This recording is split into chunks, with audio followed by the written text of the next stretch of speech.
Bears country. Where is it?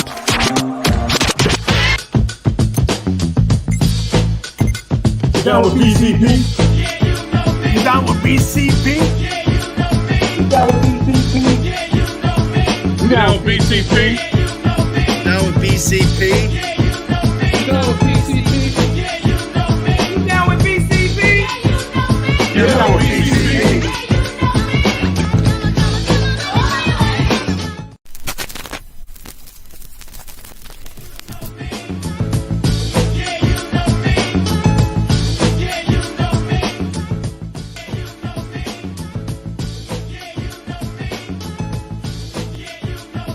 Oh, look, Foster's dancing. Look, come on, PJ, we're going to get you one of these days.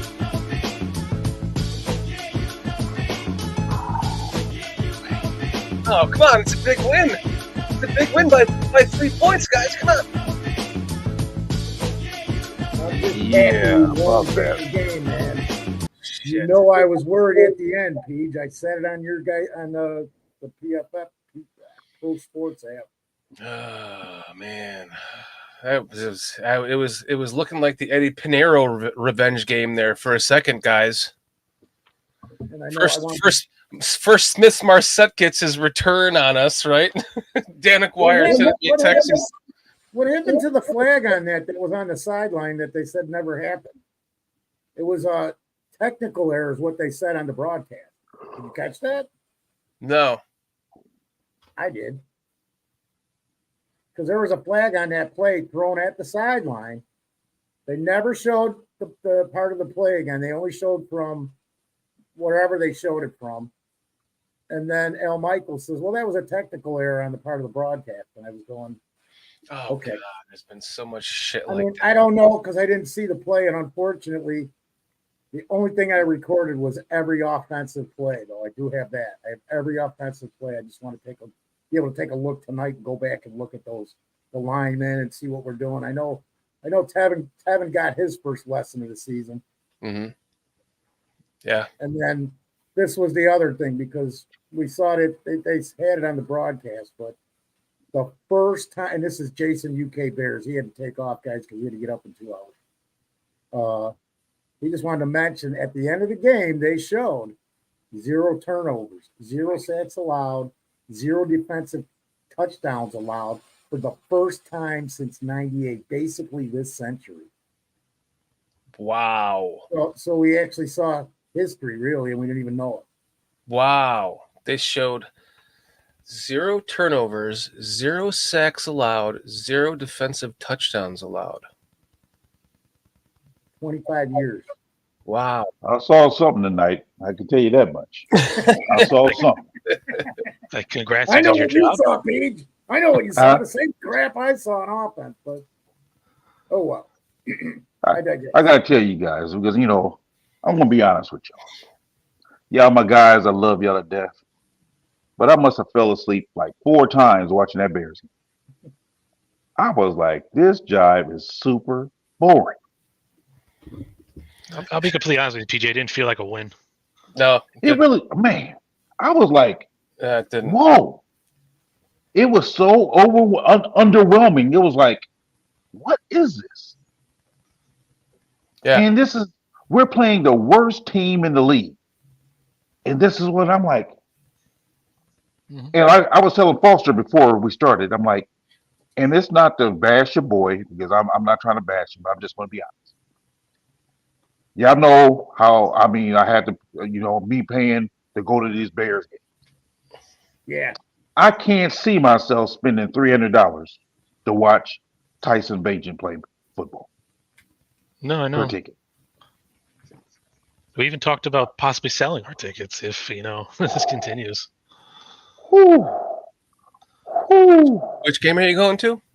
The home Lions game. So right after the bye week, or is it before the bye week? One of the two. Man, I don't know, but they better get their act in gear quick because we got Detroit and then Minnesota, man. Yeah. So, and we saw what Minnesota is, and I don't care what anybody says. I haven't updated this in a while. Joshua Dobbs will keep that offense rolling. He ain't no Kirk Cousins, but he's Right. no Bajan. Yeah, look, guys, we collectively we had the Panthers as a win, we had the Saints as a loss, we had the Chargers as a loss, we had the Raiders as a win, Yeah. and we had the Commanders as a win. The Saints, I thought you guys were on the Saints. See, the Saints was the game that I think you guys, I think everybody, we collectively had that as a win. Oh, no, we got it as a loss there. No, this was collectively. This was Okay, yeah. No, five, okay. 6 of us. Because I think I got the wrong game. I'm looking at the Falcons game. That's a win. So we had the Packers and the Bucks wrong, and the Chiefs correct. We had the Broncos wrong, but since then we've been, as a team, Commanders were right. So we've been 1 win, 2 win. We're 3 win as far as we predicted. 4 win, 5 win. So we've been 5-1 in the last 6 weeks, dude. As far as our predictions. How could we be 5-1 when they only won 3 games? No. Oh, got you. So 1, 2, 3, 4, 5, 6. We predicted. We are really stretching stats there, buddy. But that's all I gotta say. So if we can just flip the season here from here on out, if we can get a Lions win and a Vikings win, and even if it was a Lions win and a Vikings win and a Lions loss, then a Browns win and then we can win out. How about at least following what we got on the board and maybe flip the Vikings? Yeah, Browns game is going to be hell, man. I like that at least that we're far ahead. correct. We got to pick this thing apart, man. We're 5-1 in the last 6 games. That's as far as our prediction. That's pretty good. Ooh. 0-5 to start. Ooh. We were wrong way off on the first 5, but it's like that that Luke Getzey were 2-2 in the last 4 games logic when there's actually like 8 games played. Yep. Man, I'm telling you, we're stretching for doggone compliments here. I mean, hey guys, my Salam jersey won for us tonight. Just letting you know. Okay. That means I should be going to every Bears game, right? Yeah. They've won every game I've been through this century. Okay. Okay, that's it. Go fund me for Foster's tickets. No. I'm just wanting to know where is Kyle Lorton. Kyle Lorton. Yeah, I thought he was like reincarnated tonight. All I'm stuck on is Foster, man. I love how he's slid himself over to the side to show his Bears flag and his Peyton jersey, and he's sitting there in a plaid. He looks like he gained 45 pounds, man. And his beard is he literally is turning into fucking Santa Claus. Turning into Santa, man. For our very own eyes. Wait till I put the red one on next week. And the cap, it's coming. I'll wait till after Thanksgiving. Yeah, I mean, I do want to question Amazon bringing Bajan on as their interviewee at the end of the game. I mean, at least get Deontay Foreman or somebody on the defense. I mean, you might as well have just interviewed the hot dog vendor. He did that much. The hot dog vendor. I mean, I did want to ask Shorty, did you profess your love to Tyson Bajan when we started the show and that you want to have his baby again now? Is Walter part of this show? Where has he been the whole show, guys? Why don't we welcome in some of the chat? CJ, the real one, CJ Williams, Mo Bierman, good old Clifter's always hanging with us, man. Gotta love Cliff. Mm-hmm. Eduardo Isaac Rodriguez M. You want to say it, Dan? Say it. Eduardo Isaac Rodriguez M. Yes. M. Mr. Mayhem 69. Mayhem. Jason UK Bears was here earlier. He had to go to sleep because he said I think he had to go to He had to go to work in 2 hours. The alarm's gonna go off in 2 hours. The fact that he was here at it was 5 and 6 in the morning for him. 5 in the morning for him. Yeah. It's pretty good enough for work. I'm gonna say the fact that he actually stayed up to be able to watch that game amazes me. Mhm. No Yeah. shit. Maybe he got his naps in like you, Pete. Yeah. My Oh goodness. yeah. Of course, Cliff. The NFL got their Taylor Swift talking all game. It was even funny if you watch Jason Kelsey at one point. He's like, "Guys, we have a game going on here. We should probably go back to that." He had to tell him we got a quick snap here because they were just sitting there talking. That's exciting. The game was. It was like, What? whoa. Right. Well, yeah, we're talking about Kelsey, one of the Kelseys. What was he doing in Chicago tonight? I'm just curious. Well, they needed somebody to do something. Man. He's It was setting up his future career, dude. He's going to be on Amazon. The guy's what, 38 years old? How much longer is he going to play? Another 2-3 years if he maintains his shape? Oh no, he ain't gonna 35. play the. Yeah, he ain't gonna last that long because he said even on the broadcast tonight that it's year by year. So if this year isn't the last year, next year is. I see him trying to make the 40. It's a big mark for a lot of players because there ain't that many guys that have done it. Yeah. But who knows? Can He's got money now. I have They to went- finish answering your question, Walt. Listen, it's never been about. I know you. You guys try to keep pegging me as being like some. Listen, he is what he is.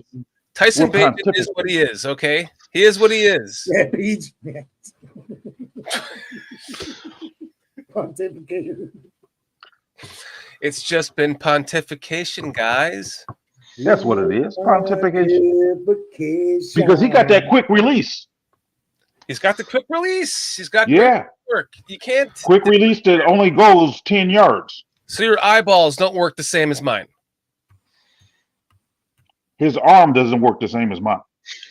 You're saying he has a quick release. PJ's got a torn muscle. You're saying he has you're admitting he has a quick release, right? I've never denied it. Okay. Me either. That's all. But let's talk about that quick release again because you know. Because this is big. Have I ever said like he's like the next coming of, you know? You did say it was the next coming of Tom Brady one time. No, I Brock did Purdy. not. You guys keep putting. He You guys said, put "What money if?" I here and you remember that. He put it said, in "What your if own he's the ears." next coming Tom Brady, or he could be the next Tom Brady, or something even about Purdy was mentioned too." So I remember that. Wow. Is not the key word could be? If I did say that. Is not the key word Kyle Orton Jr.? Oh God, no. Kyle Orton has longer arms than he does. I mean, for a quick release, man, 3.06 is not that fast, I guess, to some people. Did you guys watch the Amazon? What's it called? CJ's saying, and I love it. And my sister's in there. Well, who's the damn bear on the show or something like that? But I wanted to show you this. Bryce Young arm looked like it did. It did. Actually, it looked weaker than Bagent's arm. And He had better accurate passes deep down. Bagent's accuracy in the long game is he's got to put so much power behind it to get it there. It's not hitting the He target. threw some dirt balls that Bagent wouldn't like. How about just talking about the win, man? Instead of this crap, we could do this again Thursday when we do it again Thursday. It's a great We're win. the game right now. Take the win, man. It is. Yeah, let's talk about the win. Yeah, Great let's win. talk about the win. Yeah, let's do that. It's a weird win. No, it's a weird win. Like That's you guys why were that's talking why about, it's man. so weird feeling right now because It's it's a a weird W. win. It's a terrible win. Let's call it as it is. It's you played the Okay. worst team in the league and you barely won. If you didn't miss that field goal, we're going to overtime. Do you have faith in Tyson Bagent? Because I don't. Not after No. that game. We're going right, man. Then It doesn't because matter because Fields is preparing for the Lions game as we speak.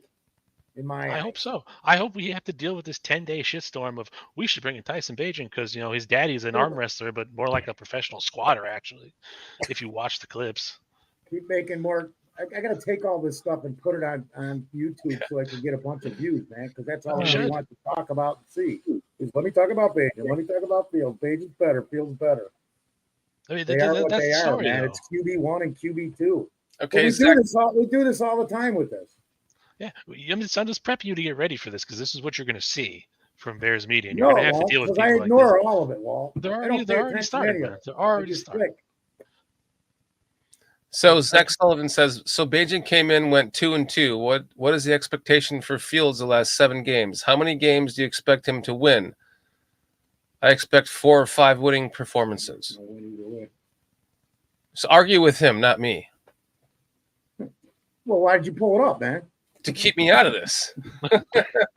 Yeah. Go So back if to other Bajan's stuff, dad wants to 'cause I- arm wrestle, I'll arm wrestle him. Let's go. Yeah, right. There you go. I really wanted to arm wrestle John Buffone at Aldo's party. He wouldn't arm wrestle me. Yeah, because you didn't want to break your arm off, and you would have No, had to you put saw it, my- I would have had to you put saw it my- in a bag and take you home. He saw my manly physique. He's like, dude, that guy's just got pure power. I don't want to look silly in front of everyone. What was he, 6 beers in? Oh, him? Yeah. I have no idea. I know Dan Aguirre was at least 6 in at that time, so he was probably more. Yeah. 8. What I'm about just the kidding. defensive line, guys? The defensive line looked great. That's the whole reason we won this game. That and Deontay Foreman. Well, I want to say this. I don't know if you guys paid attention because I was watching Sweat all the time, and I filmed every off the wrong side. So when I was watching defense, I'm watching Sweat at least out of the corner of my eye every time. Definitely had an effect on the game. I think that's if you go back and you look at the sacks that who got one? Green. He was chasing Green, him in. If you look at Ngakwe's, I thought he wasn't involved, but it turns out if you watch, he actually had a push that kind of make him take a step to Ngakwe's side. So impact. It was an impact on that defensive line. I just go back and look at it, man. If I'm not mistaken, I think we had 3 sacks for the game, right? Yes. Yeah. And Sweat didn't have one. No, was He it didn't have Dockway? Ngakwe, Jones, and Green. Yep, that's it. But go back and look at the plays. You'll see him on the all 22. It was still You'll 3 see- sacks. I'm just saying. My point is this: that this trade so far, it's a brief window. People could Looks say fine. I could say a lot. If I'd just watching, I normally wouldn't have picked this up because I'm really watching, like not when we're talking about it on the show. That's one reason I like to watch him. Right. Is he's had an immediate impact on this line. Right. Oh, you talking about Sweat? Yeah. Yes. 100%. I'm 100%. just saying it because in March that was the guy. I just like you with Chase Peach. I just Hey, never guys, thought we'd end up let's- getting Sweat because I never thought he'd be on the market. Let's take a moment and give Foster credit for calling out fuck Sweat. that. It's not what I'm talking about. No, I'm just saying. Dude. I mean, because he called him out back in March when I was talking about Young. Foster was talking about Sweat. So Foster, you are the man. Let's give him a slow clap. A slow Yeah, clap from the 80s that's a- movies. That's an extremely rotten Foster. You make yourself look like a fucking idiot again. All right, we've got the press conference, guys. I love Mike Sweat. Montez. I called him Mike actually the first time. Okay, happy for the guys in the locker room. They are excited to win. I mean, this that's game. as loud as I can get it. We go through this every time. Thursday night. Just Shut letting you the know. fuck up. Big emphasis this week. You guys did a nice job with the course of the game. I wanted to thank the Bears fans again. They do a great job with our being on third down, getting loud when they're supposed to, and it's really an advantage for us on defense. And when we get to third down there, so they did a really good job there. So with the game, I really thought that we played some good complementary football. God, really I hate thought that word. The defense did a really good job of creating some short fields for our offense most of the day, and that was good. We capitalized on some of them. It was that kind of game. Both defenses played well today, and we knew it was going to be some field goals there as the game went on. And I thought that overall, we handled it well and put ourselves in position to win the game. I'm certainly proud of the guys, the way they handled the end of the half. Really did a good job with taking the 2 minutes down there with Bajan. Did a really good job there, and scoring a touchdown at the end there. So it was good. Overall the performances I thought were, I thought that Kyler Gordon played really well. I thought the D line played well. Got some really good pressures. Had 3 sacks. I thought some guys made some clutch catches. We had the 4th down try with Scott. That was a heck of a catch. In there, Mooney sealed the game. I thought Cole made some really nice catches in there as well. Deontay Foreman ran hard. I had a really good rushing average. I thought he really did a nice job too of controlling the game and keeping it where it was. But overall, yeah, excited to win the game, and guys are pumped for the weekend. Rest of the recovery weekend for us. The guys have the weekend off, and they'll come back in on Monday and ready to go for the next couple games. So with that, I'll put the questions. When it was 10-9 and you all scored that touchdown on that Foreman touchdown, what consideration was given to going for 2 and make it a full 7 points, and that wouldn't be an issue, of course, when they're trying to drive down the tire? Yeah, we were just wanted to stack the points up there. Really wanted to stack the points up there. It was it's that type of game. We thought that our defense was playing really well, and we know it was going to be a close game at the end. Matt, at halftime, you told the broadcast that you had something up your sleeve. What were you anticipating? Did you get to everything that you wanted to get to in the second half? No, we didn't. But we certainly, had a good plan coming out there. And again, it was a defensive game this week, and I thought the guys did a really nice job finishing the game the way we're supposed to, and we did good. Did we see what was up your sleeve? Did you use it, or I don't know what's up yours? I've been waiting for that one. You got me there. Yeah. The decision to throw on 3rd down and 30. Yeah. What was the discussion like? And I talked to a couple players in there. They said they were a little surprised. No, I mean, there's really a decision there you have, right? So if you decide to run, at that time, then you're going to punt and pin, and they would have had minute 10 with no timeouts, and hopefully on the 10-yard line if we punt it right, So that was the idea there. We liked the play call. We discussed it, and we went for it, and we thought that it executed well. Mooney made a beautiful catch, and he's 1 yard past the stick and sealed the game. So really good play call by Luke. Excellent execution by the O-line, the entire offense, and Mooney on the catch and Beige on the throw. Quarterback doesn't matter. Nope, doesn't matter. No, he's done a good. Like I said before, he's done a really good job. As a rookie, think about it. As a rookie quarterback, he goes 2-2, and just coming into the NFL, to operate an offense the way he did, and to do a really good job, and sound. What was really good today was that he's always done a really good job avoiding sacks. Throughout the course of the 4 games that he's played. But what he did well today was he didn't put the ball in harm's way and gave us a chance to win. Matt, on their last drive, what would you make of just kind of the back and forth? It took them a really long time to get across midfield. You guys kind of stiffened and forced a really. Yeah, I mean, they were in a situation where they were going 4 downs. So we knew that, and they had some good play designs there. I thought that. And obviously the 3rd in inches, we stopped them there. Then they go on 4th in inches. That's a play everybody runs. But, then they got another 4th down. I thought that was a good play design there. Then we end up getting them to midfield, and then they really just at that point, I'm thinking, knock them out of field goal range and keep them out of field goal range and don't make it a game. And our guys executed well. So we dialed up a couple pressures there. And then the 3rd down pressure was good. Where Jack almost made the interception. I know he's upset about that. I already talked to him about it, but he'll make that next time. And then they missed the field goal. It was a long field goal, and did a nice job. Expecting Justin back based on what you saw this week. You expecting him against Detroit? Yeah, we'll see where it is this week. We'll see where it is. And it's a big week to make that evaluation.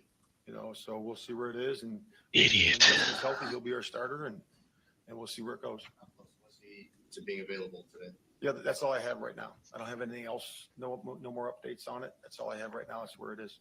That second game of Montez, what'd you make of his impact tonight? Good. Yeah, he's really starting to free guys up, which is what a good rusher does. It really starts to free guys up on the inside, on the other side, because he draws attention. And, just the way he rushes. And, again, I think his impact is going to be more and more as we go. Matt, on the 79-yard punt return for touchdown, how do you correct the lane integrity there? I know that this what else the coaching? Yeah, I mean, Blackwell was just coming off, from his 21 day, and he's now playing for us again, and he took a shot, and we're okay with that. It's just you got to just right guys on the right, guys on the left, you got to keep it on their inside pad, and you can't stack each other. And I think I saw that on the picture, so that's a big thing that you got to really correct. But our guys know that we just got to execute better. There was a disconnection between Tyson and Tyler Scott on the third down. I can't remember what it was, but Tyler got really open in the secondary. Tyson like he looked at it but went somewhere else. Do you maybe want him to kind of pull the trigger on that, even if he's not necessarily seeing the guy Always, the quarterback pull the trigger on a wide open guy down the field. Always, that's what we want him to do for sure. I saw him too, and I don't know what Tyson. Haven't talked to him yet about it, but certainly, yeah, throw it. Why are you smiling? That has won the Yeah, game. he's always been that way. Deontay is a tough guy. He's a great person. He's a great teammate, and he always shows that toughness. And you've been optimistic throughout the course of these two seasons. What's it like for you in locking these guys after a win and having this kind of feel to them for the work? Yeah, it's fun. It's fun in there after a win, but I'll just tell you this: it's fun to come to work every day, throughout the entire time. Because the men we have in that locker room are unbelievable. So they're able to pull together, okay, and really do a good job of executing during the week. And if we do what it takes to win, which is what we did today, we'll win more games. And when you take care of the football and you do a good job of that, and play complementary football as we did today at times, you're going to win some games. Defensively, what do you sense you guys did well to make Bryce uncomfortable really for the entirety of the night? Yeah, just mixing the coverages. We had a good mix of coverages there that looked very similar to each other. And then when it's the ball snapped, it's not the same thing. So that's a good thing we did. Eddie and Jaquan are really good disguisers of the coverages as well as the corners. They got a really good staff over there.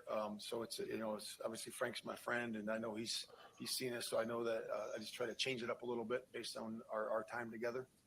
But yeah, they do a good job of disguising in the back end.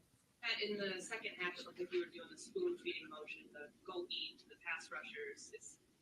Were you letting them go rush more freely? You saw me doing this? I did, from the sideline. Oh. So is there I don't recall doing that. That's fine. Is there a certain mindset that you were, kind of trying to implore on them to pin their ears back and rush? Yeah, absolutely. I mean, those guys, we want them to go get it. And I didn't do a lot of stunts or movements. I did that mostly with some of the pressures, but I just let them pin and go. And because it was being effective. It really was effective. Not only in third down, it was effective also, even in early downs. So they did a good job. You always so play with us. You're going after TV at halftime instead of if you got something stuck up your sleeve. What's up with that? I know. You got something up your sleeve too? No, but you. All right, he missed that, Jason. Yeah, so. You and Frank are obviously very close. This guy is giddy. I mean, giddy. Oh, shit. Yeah, It's like he's won his we always game. enjoyed certainly going against each other in practice, during training camp, and we've had many discussions about our families, but it was really good to see him. All right. Wow. Interesting. It's like as if they told him you're going to be fired if you don't win this game. This dude. He was so giddy, wasn't he? Oh my gosh. That dude was happier. No, I can't say that joke. Never mind. Here we go.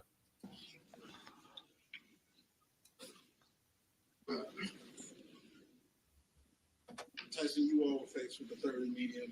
Pick up the yards, you win the game. Traditionally, teams try to run the clock out as well.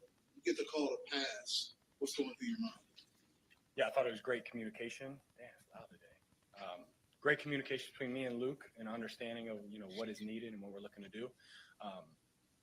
Ran a concept early on in the game threw it to Trent, but we got the pass interference call. But we knew the play was effective, so we went back to it this time with Mooney, and it was very clear that it was perfectly fine to take a sack. So if it's not, if it doesn't look great, take a sack, allow the clock to run. And, punt the ball. It looked like you and Mooney kind of improvised that route to get in, lead into the sixer. Was that kind of what was on your mind on that spot?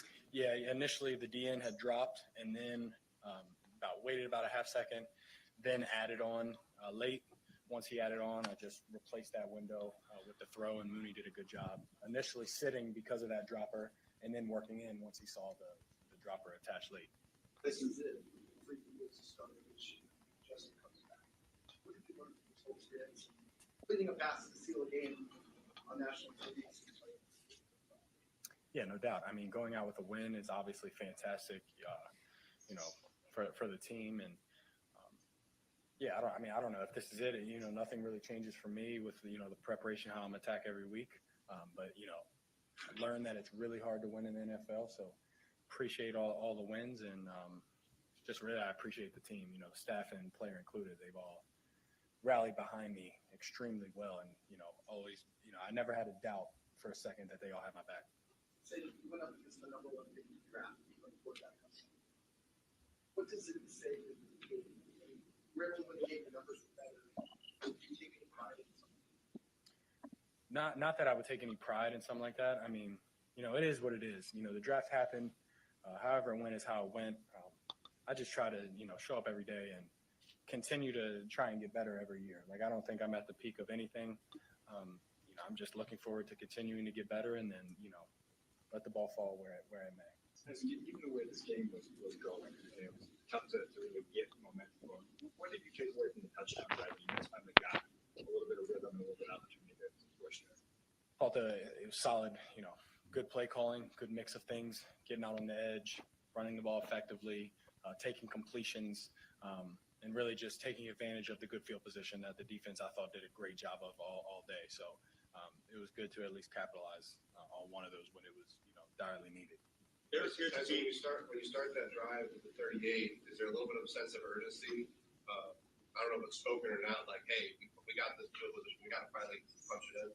Yeah, I think there's that sense of urgency every time. But I mean, like you said, even more so. Like, hey man, we need a couple first downs. Let's get in a rhythm, and then we're in the red zone. So we know once we get to the red zone, we want 6 points every time. So yeah, but every drive it's the emphasis. We want 6 points. Tyson, there was a 2nd and 19 where he threw the ball to Roshan Johnson. It looked like Tyler Scott may have been opening deep downfield. Was in the second quarter with 9 minutes left. Yeah. What did you see on that play, and is there an opportunity for Tyler Scott? Yeah, no doubt. Tyler Scott was an alert for a low DB backside. He wasn't low, but Tyler did beat him. So I mean, obviously, if I knew that it was going to be not a low DB, but Tyler was going to win, I would have just thrown the touchdown to Tyler Scott. But, that's not how I saw it. So I just worked through my progression, got down to Roshan for the check down. What did you think of Mooney's catch? What did I think of Mooney? I think Mooney's a stud. I mean, there's nobody that deserves to catch the ball more than Mooney. With just, I resemble a lot of his work ethic and respect a lot of what he does just as a worker. So anytime he makes plays, obviously, I understand why he's making plays. It's because he works so hard day in and day out. Thought he made a great play. So DJ said he was surprised that the ball came his way on the first play. Anything you could clarify in terms of why he was surprised that? No, I don't know why he'd be surprised. He's the best player on the field. So got to get the guy the ball. So you mentioned the one to Trent. Were you surprised that got called back?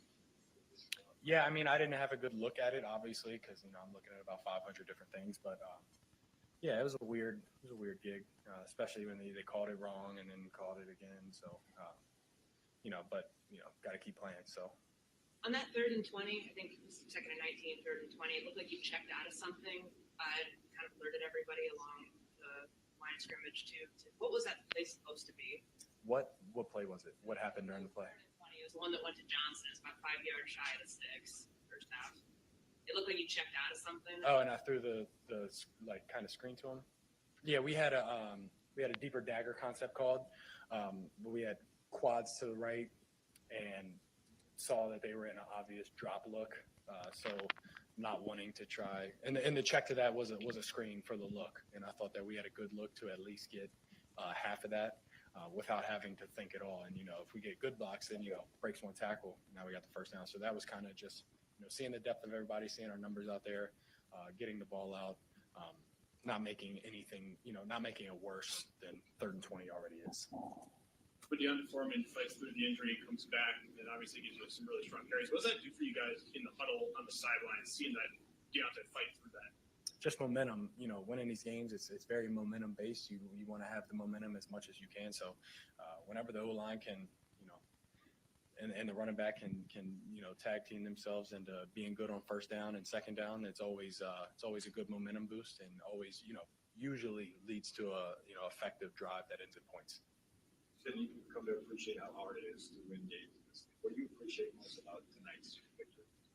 It's just a full team effort. I think that we had our mishaps on offense, but I think that's just why football is such a special game, because you got to do it in all 3 phases. So I thought defense was outstanding. I thought special teams, other than the return, made some great plays. So a great team victory. Thanks, guys. Appreciate it.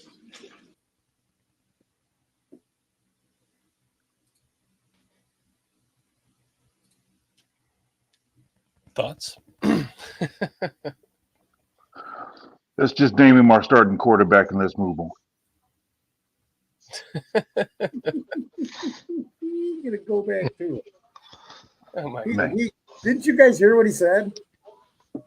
To get a win going out. Yeah. He said that last week too, though, or something like that. Said No. something like that last week too. No, last week he kept preaching that he would be preparing to be the quarterback as long as for the He's rest. number one for the rest of the season. He'd be prepared for that. That's what he said. Now he just said, quote, going out with a win, and then whatever he said after that. And I wrote that immediately in the chat and then said, Fields is preparing for the Lions, period. And that's exactly what it sounds like. And it seems like they might have kind of had this plan the way it happened when he wasn't quite ready for last week. No matter what he looked like, it's still not the same as what it's going to be. Don't worry. There's a lot. There's Fields is our plenty starting of aspects quarterback. to worry about too, man. Besides And Walt. What's that, Foster? there's other things to worry about, but I want to call out the coach for not bringing up Jack Sanborn and Eddie Jackson, because if you go back and you watch that game, Jackson was kind of bouncing around and following Young Eyes so much, and the movement of Young Eyes affected him in ways that, like, he was messing with him. You got to watch it. You got to go back and see it again, man. So go back, and when they show the all 22s, take some time and let's follow Eddie Jackson around on the defense. So, okay. I've just here, since I've had a little more time to do stuff, and I'm trying to be more astute in this, because I used to know so damn much about football, and I see how much that life has taken me away from all the things that I've experienced in watching this game. Last night, I woke up in the middle of the night and I sat and watched the 1984 Bears-Raiders game. From end to end, the entire game. Even the freaking commercials from 84, I was dying laughing, dude. and I'm going, man, I remember I remember commenting on most of the stuff happening in the game. It was like, that was actually the most brutal football game I've ever seen. So I'm just trying to be more accurate and more fair with everything that I'm seeing, and give you guys as much of my honest opinion as I can. I don't know if that sounds fair, but that's totally unfair. I mean, that's real talk here. We won, but we didn't win at the same time. We won, but we still have a lot of problems, man. We didn't win a thing. I don't know how we lost. How did we lose? But I mean, come on, dude. This is the worst team in the fucking league, and you won by 3 points with a team that supposedly has been improved. Hey, when you look at it 2 years from now, you think the Panthers haven't improved all year? They did beat I'd hate to go to fucking in Texas and play the Texans. Hate to go to Houston and play them. The Panthers I think played they'd like shit mop us too. up. We'd shit our pants and they'd mop us up by 20 points. Panthers played like absolute ass too. There were drop picks on both sides of the ball. Both quarterbacks were irrelevant. It's just we had a better running game at the end of the day. This But is what even I'm talking still, about. even still, you go at it at a team like this, the last team in the league, they're 1-7. They're terrible. Their coach is on the outs. It looks like a homeless man standing on the sideline. Hey, everybody know- had us winning by 10, 12 points, man. Everybody, every expert. There was 10 So of we them on should the have. box. We should have won by. And we 20. covered the spread. We Wait, should what? at least- What'd you say, Dan? The spread? And we covered the spread. That's 2 weeks in a row we won that because last week we covered it too. But I mean, this is the first time we've actually like been favored to win, right? And And how covered long? the spread. Yeah, and we covered the spread. Some You- people you were know- saying like 47. we covered the spread last week. Yeah, So but it was in a Vegas loss. has got to be going. I don't know what they're doing because I don't know who's betting what. You think you'd bet against the Bears every week, right? We covered the spread in the Raiders game too because we beat them. So Because we won. right. I mean, the spread's irrelevant, honestly. It's just a made-up number by Vegas. Who gives a shit? You know? Yeah. I mean, the game was fine. We won, but it doesn't feel like we won. You're talking hollow victory, Walt. It's Right? Pyrrhic victory, you know. Now the Bears need to let Arizona beat them, Cliff. Really? I mean, shit. Even Arizona this is, might beat them. Kyler Murray's playing, dude. a halfway decent team. We should have put up at least 20 to 25 points. Bare That's minimum. that's what I figured. I think I said 24. Pete, you said 27. Yeah, I said 27-17. So I know. Why hasn't anyone talked about why we didn't go for 3 points or for 2 points on that last because then touchdown? if we don't get it, then they win with a field goal. Yeah, you gotta play to the numbers there. You got to play the numbers game on that stuff. Just like they like the reason the Panthers went for it there on that fourth down at the 42 or 38, whatever it was. Pinheiro probably wasn't going to make that, and the numbers said go for it. Then they got another 15 yards and it took the field goal because the numbers said take the field goal. So they follow their numbers pretty good for the most part. Fair enough. I was worried about that kick because Pinheiro, if you remember, he was like just at a workout session and at his college campus, and he kicked like an 82-yard field goal from a snap. It wasn't on a tee. He kicked it from a snap. Yeah. So the dude's got a leg. But when he does that, what's the accuracy? I can't believe he was short on that, though. He was accurate. He was just short. I got two. There's conditions because when we kicked I think it was the last field goal, the one where we had to get moved back on the goal. So there was some mild conditions there because I was like, oh man, he'll make this. I watched him kick one that I know would have been good from 65 in Indianapolis. And I was kind of iffy there for a second, but then when they showed it from the back, that kick probably would have been good from 60 yards if you look at where it went through the uprights. I'm talking about Santos. Yeah, right. Strength and conditioning program again there. You're talking about after the penalty and then he kicked again? Yeah. Going making it a 54-yarder. What was going on with 54, 55-yarders last year? Right. They didn't even try it. Lester and I on the PSF app were joking. We're like, fuck it, give me another penalty. I'll tack on 5 more yards.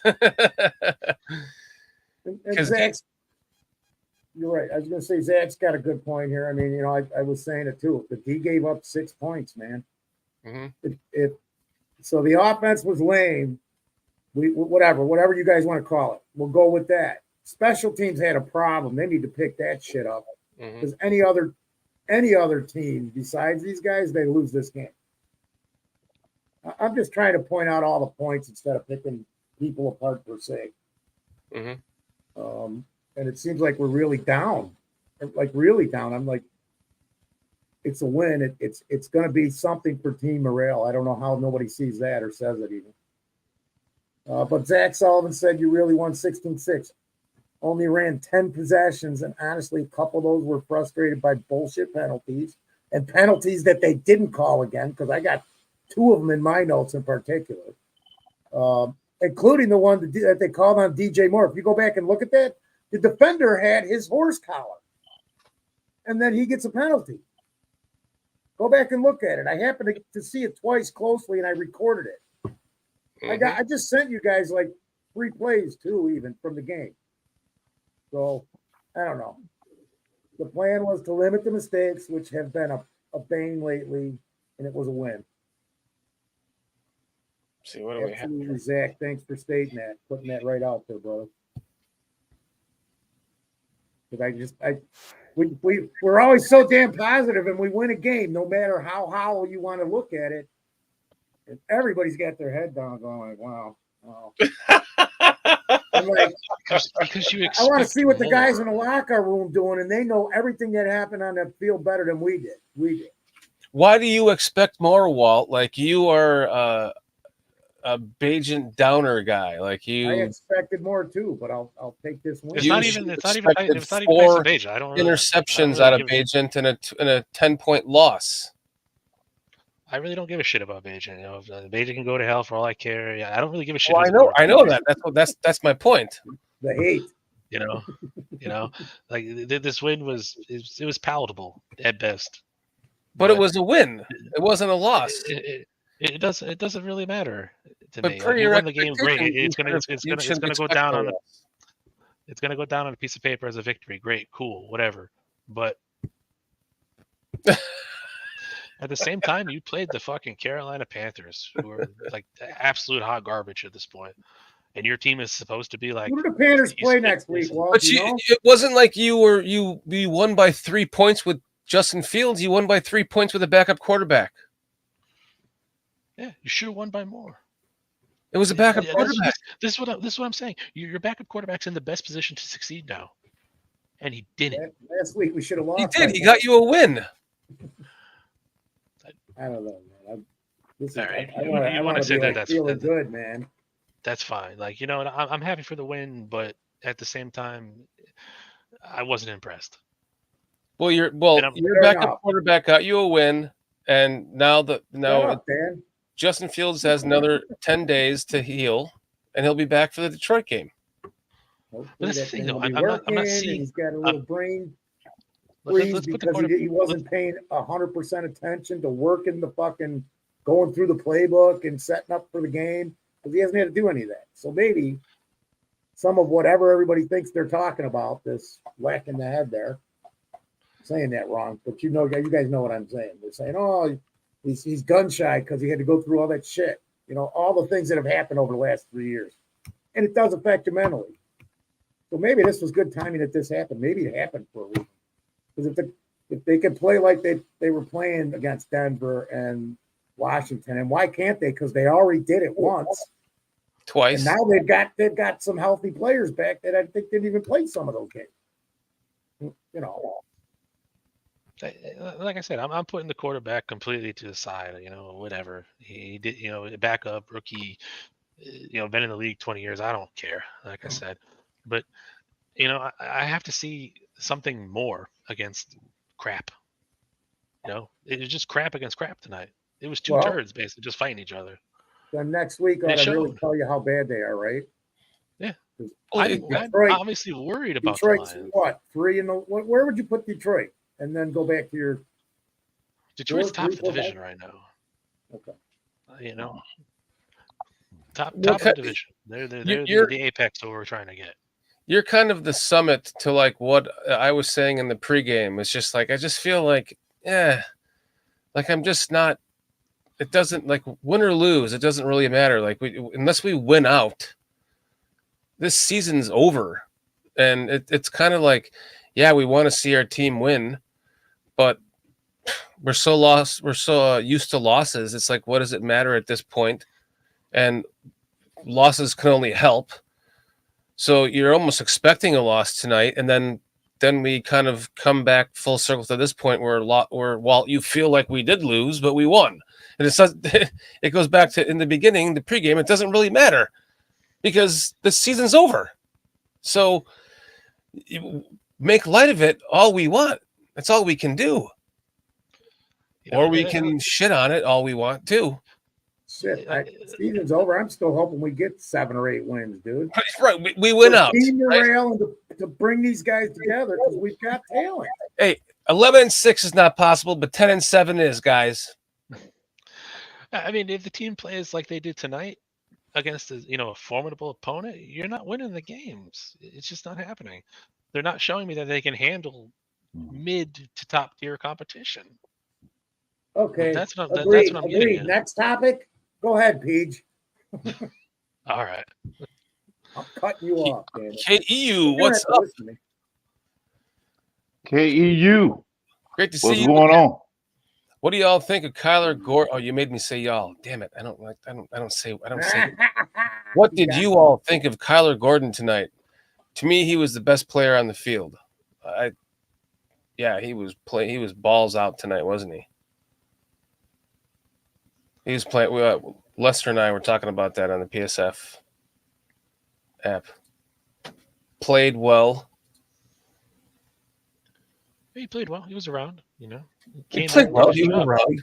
Everybody keeps saying he balled out. I think he played very well, but Who balled out? saw 3 or 4 plays where he's like, "Ugh," and then I watched the replay and he wasn't even on the play. Kyler Gordon.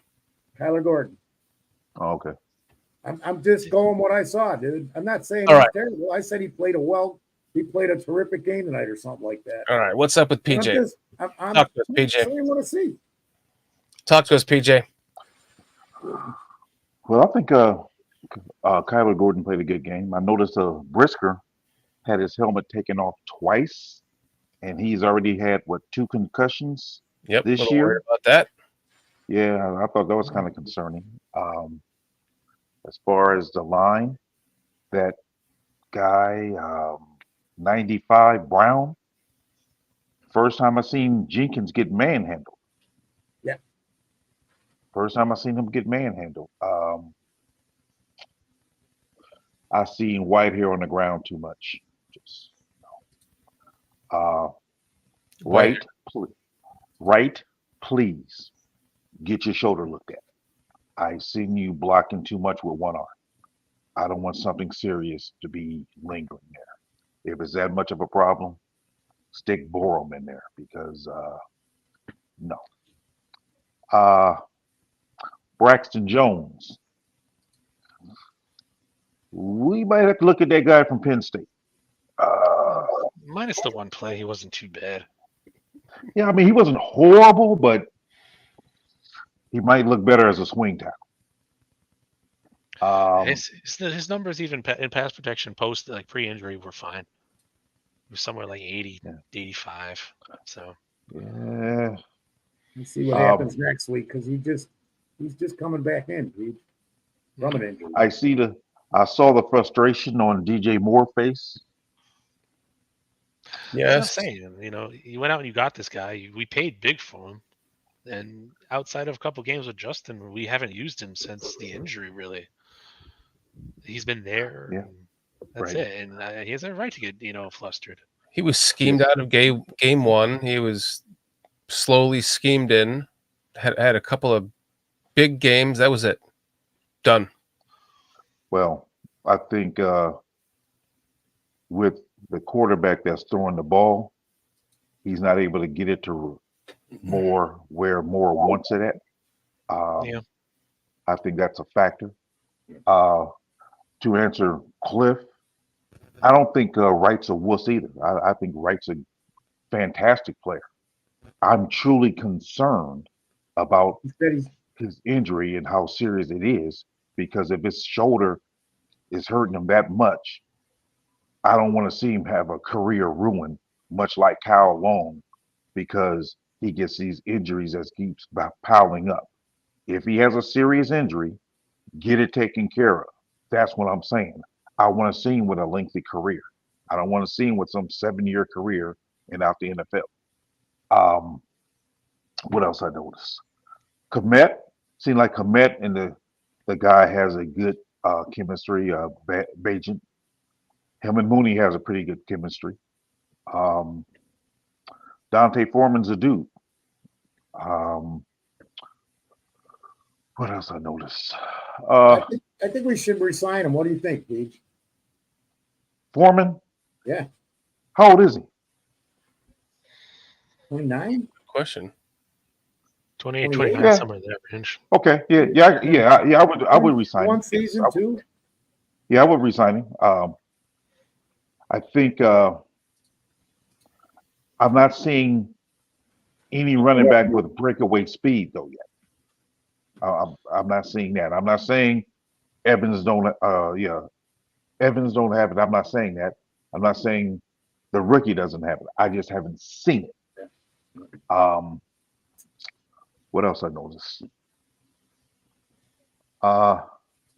Roshan even he seemed better this week, but last week he was tentative. Yeah, I agree with that.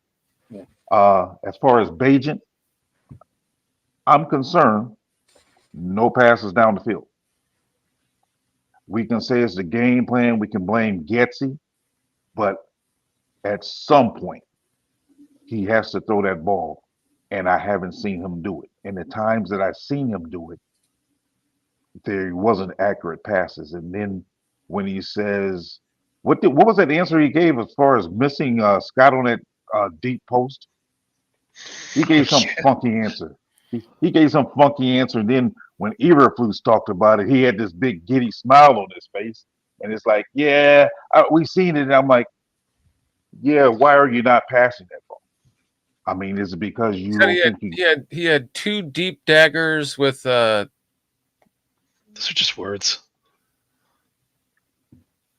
He had two deep daggers. Where? The play you were talking about. The one that he didn't throw. Because I know he threw one in the end. He said he had a deep dagger with quads to the right. That's what you're talking about. Yeah. It's like saying, "Oh, I have cover 2 with a lemon twist and a garbage can." Like, okay, they're just words. I just threw a whole bunch of shit out there. It means nothing. Yeah. Bro's out there waving his hand, and you didn't see it. There's a couple of balls, and I think I put one or two of them on Twitter even that I questioned why should he even have thrown. I mean, and one of them was a deep ball to DJ Moore. Yeah, it didn't have nothing on it.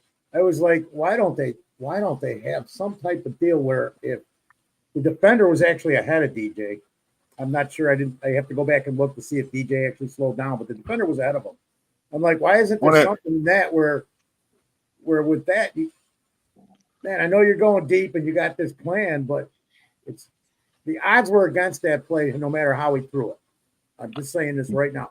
And then so you instead stop and come back directly at the quarterback and have him throw nothing up in the air for you. I don't know. I just that play kind of I've seen stuff like this too many times. So there was another one that he threw a short pass to the out on the right, and I don't think he should have thrown that either. That could have been picked. This is just what I seem like I've seen about like 3 or 4 balls that could have been picked because it kind of like was some ducks out there. It was like just some lame ducks. There was one that it looked like it hit a telephone pole or a telephone wire. Like it just came down. It was like it looked like that was on the left side on purpose because he wasn't going to complete that pass or he was going to get sacked. He was kind of falling back, and then his receiver was running to the left into the end zone. It looked like he was trying to just throw some arc on the ball to have it come down in the back corner of the end zone. It just like went up, and just like died. I don't even know what happened. There was one like that against I think it was against the Raiders, the game we were at. That people had questioned too, and I'm like, he wasn't going to complete that pass either way, and if he held on to it another second longer, he was going to get sacked. So just covering all the bases. And my final thoughts on the game is because I come from winning culture where when I'm actually involved in football games, we have a winning culture. So I don't get excited about beating the worst team in the league by only 3 points. I don't get excited about that because the first thing I tell my team is we played the worst team in the league and we only won by 3 points. That's not acceptable. If I want to build a winning culture, that's not acceptable. I don't know if they was doing that Nagy stuff where they dancing in the locker room after a win. Dude, you got 3 wins. Stop playing with me. So what are you Stop dancing playing for? with me, man. What you dancing for? I mean, stop it. I mean, that may sound harsh, but if you really want to have a winning culture, you don't sit up there and you have to expect to win. You can't be celebrating winning by 3 points at home against the worst team in the league who don't have their best defensive player. Stop playing. You got to expect more. You got to expect better. And I want that to be preached to these guys to where it becomes like, hey, we got to act like we've been here before as far as winning. I mean, we got to expect better. I didn't see a team. That's what I was saying. I don't see a team in the Bears, although we're improved. I'm looking at this like, okay, we need to get to that next level sooner rather than later. And way we played tonight, yeah, the defense, they did okay at times, but then at times it's like, well, They did give up what, a 1st and 30? yeah, a 1st and 30. So This is a good game to start that with because it'll be the first time that they can say it. yeah, I mean and that's what I'm saying. I mean, for those of you, but my personality may seem, for those of you in the chat who don't know me like that, it's like I'm just saying, when it comes to sports, be it basketball, football, because those are my two sports, those are the message I teach my team. You don't settle for being mediocre. You don't settle for that. And that's, to me, is where we're at now. We're settling for mediocre, and we're not even quite mediocre yet. So I'm not going to be excited about it. That's what I was saying. There you go. I kept going. Oh, that's Walt. He's got you covered, Walt. Yeah. We're not going to put a trash product on the field. And well, we've kind of had one starting 2 years after shit. Since day one, I never wanted Nagy here, so we kind of had go back and look at the records. I don't care what the records show. Look at the teams. We kind of had one, and then it got tore down. So, we just got to keep this team together. These young guys got to stay together because there's a lot of talent. And we got to add pieces. We got to add pieces, man. There's no doubt about that. Throw last year away. That doesn't matter. They made we got made all these promises. We're going to do this, we're going to do that, and it's the next thing, and nothing's happened. And you know what? People got complacent, and complacency is just bad in this sport. It's bad. That's true. If anything, you got to want more. Yeah. First thing I would say is like, congrats, you won, guys, but you didn't win shit. Yeah. Soak the win in, but tomorrow, we're back to work. There's no rest. Oh God! You got to earn rest. I think I'd go more. Yeah. You guys won the game, but we haven't won the battle yet. I've always taken what he's just saying. So, I take the attitude of, when you address your team, you point out the good things you did, you tell them the bad things they did, and then you tell them how to go about correcting. Because if we get so excited about this win, what are we going to do next week? Now you're pointing everything to me at the coaching staff. Deflated by a loss. Say it again. Deflated by a loss. Well, it's about the way we won, though.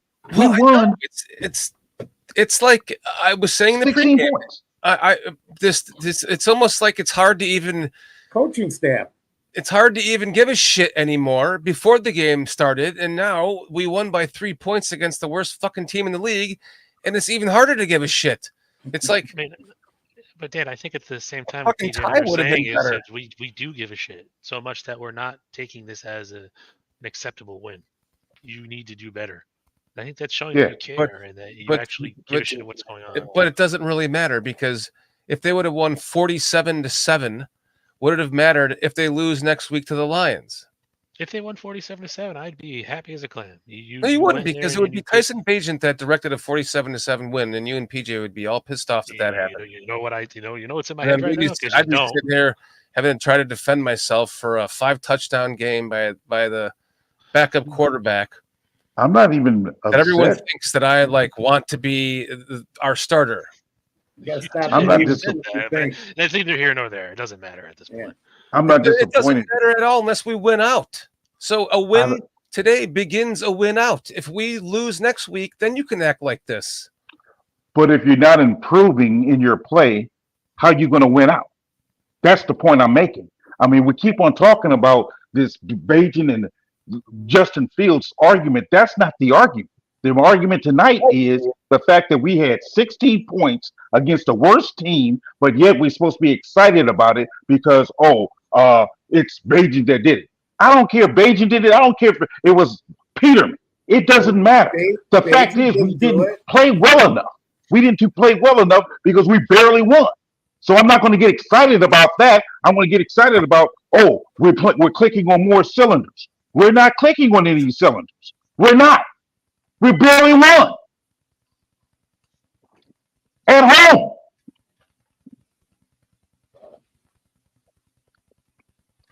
Can I put my headphones back on? There. I feel you. I feel you, brother.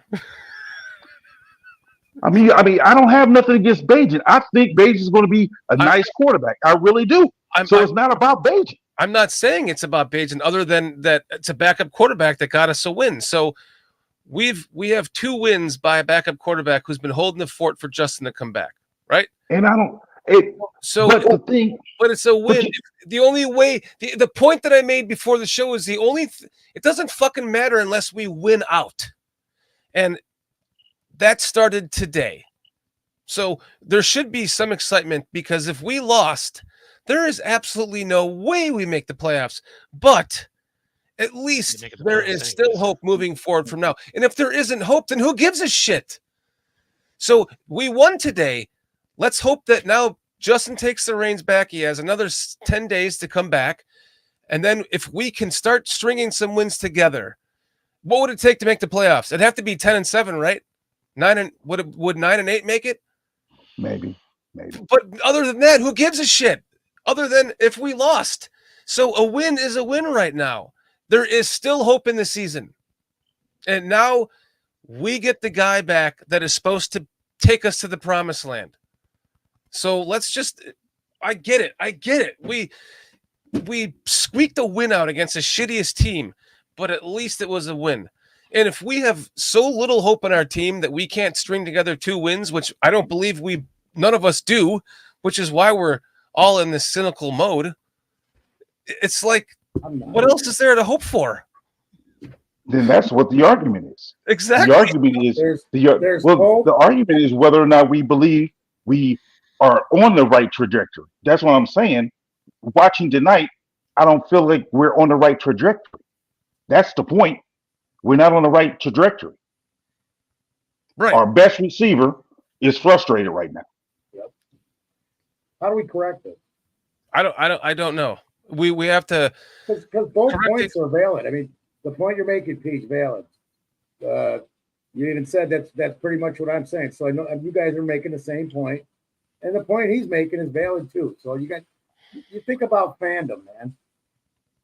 Mm-hmm. I'm stuck in the middle here, and I'm just sitting here smiling, going, I get both. I get all of it. And then start reading the chat, man. Read the chat. I'm reading it right now. Boy, you'll just see all this, We barely won. Our special teams gave up more points than our defense. We actually won 2 NFC games this year. Who could we beat against? Minnesota, Arizona, and Minnesota. And I'm going, I won't put Minnesota in the books. I just won't. Iceberg Slim, what's up? We only won 3 all of last year, and That's what I said. Yeah. Let's win 7 freaking games, man. Like people were saying that have an idea of what they thought the Bears would be, because they didn't have as much hope as we did. They looked at it from their perspective, saying, yeah, if the Bears can win 6 or 7 games, everybody will probably be back, because that's an improvement. Oh, they will. I guarantee. Quality of win, but in the end, it's still going to come to wins and losses. I get it. Agree. I get it. Agree. I get it all. But I mean, do we even want them to win? Because don't we want to replace this staff? So I mean, it's like a double-edged sword. We can sit here and bitch about wins or losses, but if none of us, if we're agreeing that we don't see improvement from this team, this coaching staff, which we don't, do we really want them back next year? And it would take a win out for them to not get fired, right?